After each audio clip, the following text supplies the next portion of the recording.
मैं मुख्यमंत्री जी से कहना चाहता हूं कि और प्रियंका गांधी जो पहुंची है किसानों की सभा में, सीधे आपको लिए चलते हैं। उसे देशद्रोही कहा, आतंकवादी कहा। प्रधानमंत्री जी ने पूरे सांसद के सामने उसका मजाक उड़ाया, उसे परिजीवी कहा, आंदोलन जीवी कहा। देखिए, इंसान की तरह देश का भी एक हृदय होता है। उस हृदय के धड़कने से देश जीवित होता है।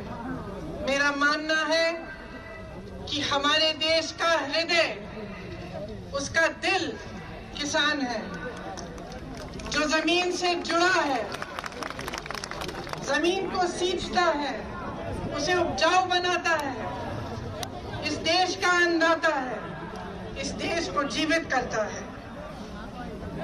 लेकिन आज जब चौधरी टिकैत जी के आंखों में आंसू आते हैं, तो हमारे प्रधानमंत्री जी के होठों पर मुस्कुराहट आती है, उन्हें मजाक सूझता है। आज किसान के घरों से लूट हो रही है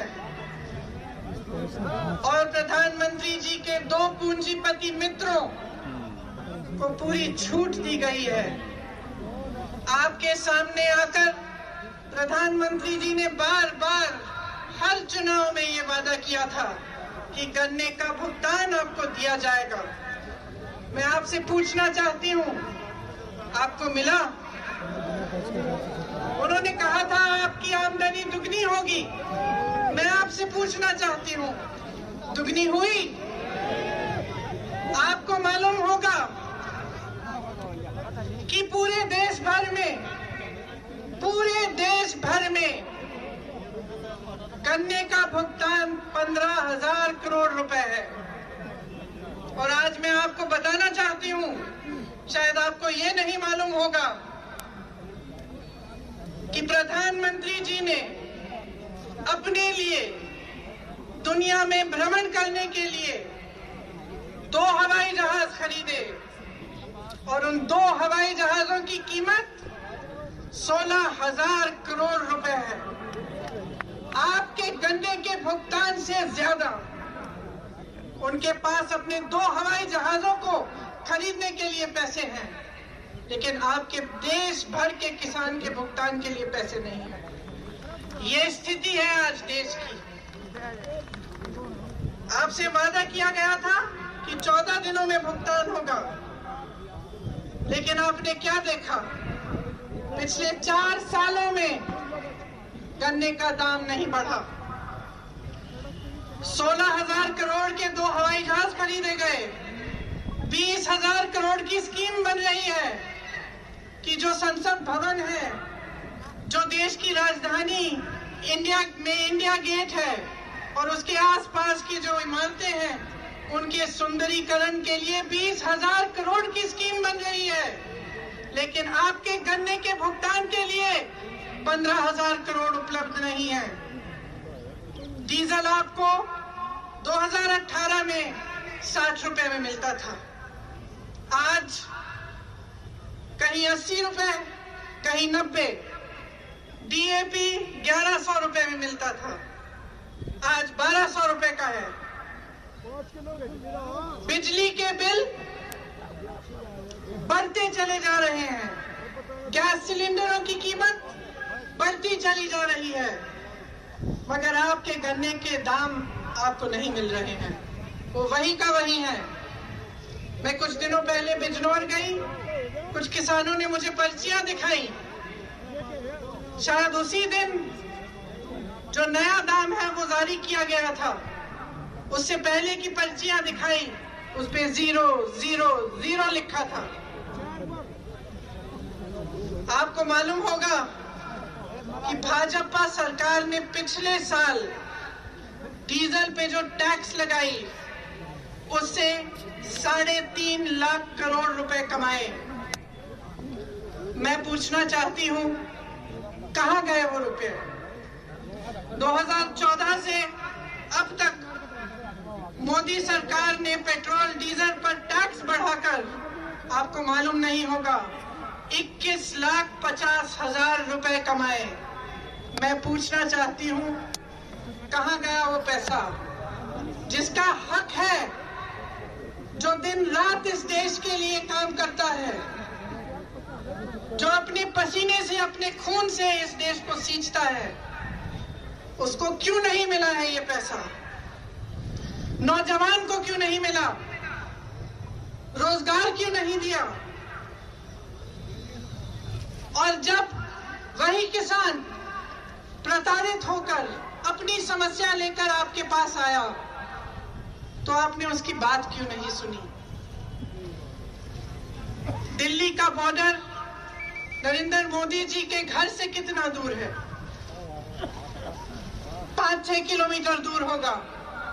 और वही प्रधानमंत्री जो अमेरिका जा सकते थे, पाकिस्तान जा सकते थे, चीन जा सकते थे, जिन्होंने पूरी दुनिया में भ्रमण किया, वो उन लाखों किसानों के पास नहीं जा पाए, उनके आंसू पहुंच नहीं पाए, उनकी बात नहीं सुन पाए। क्यों? क्योंकि उनकी राजनीति सिर्फ अपने लिए है, अपने लिए और अपने खरबपति पूंजीपति मित्रों के लिए है।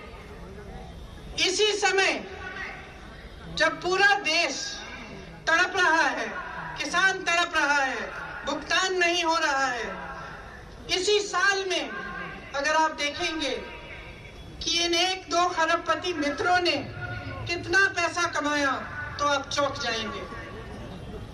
हजारों करोड़ कमाया है, और आप सड़क पे बैठे हुए अपने हक के लिए संघर्ष कर रहे हैं, आंदोलन कर रहे हैं, और कोई सुनने को तैयार नहीं है। जो 3 कानून इस सरकार ने निकाले हैं, उनका सार तो आप जानते ही होंगे। पहला कानून कि प्राइवेट मंडियां लगेंगी, और सरकारी मंडियों में जो टैक्स लिया जाता है, वो प्राइवेट मंडियों में नहीं लिया जाएगा।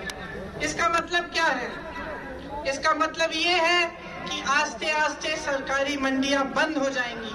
और आप सब जानते हैं कि सरकारी मंडियों की खासियत ये है कि आपको न्यूनतम समर्थन मूल्य मिलता है, कि कोई भी कहीं से भी आकर आपको ये नहीं कह सकता कि आपको कम दाम पे आपसे खरीदेगा।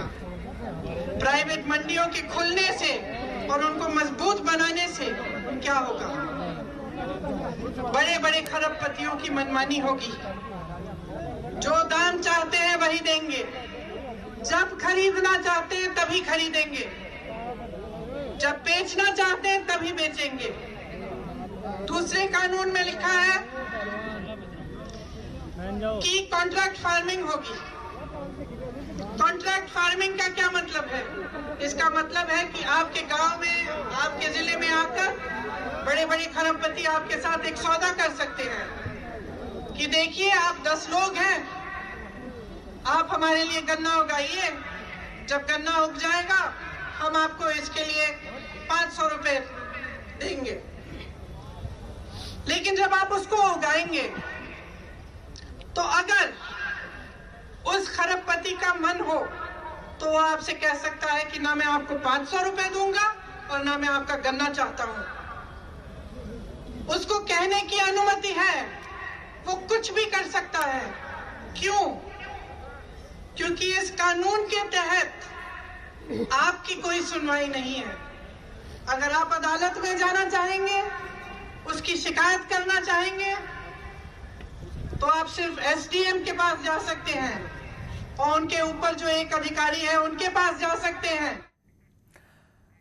तो प्रियंका गांधी को आप मुजफ्फरनगर में सुन रहे हैं, जो किसानों का समर्थन देने वहां पर पहुंची हैं। फिलहाल एक छोटा सा ब्रेक लेते हैं, लौटेंगे जल्द ही।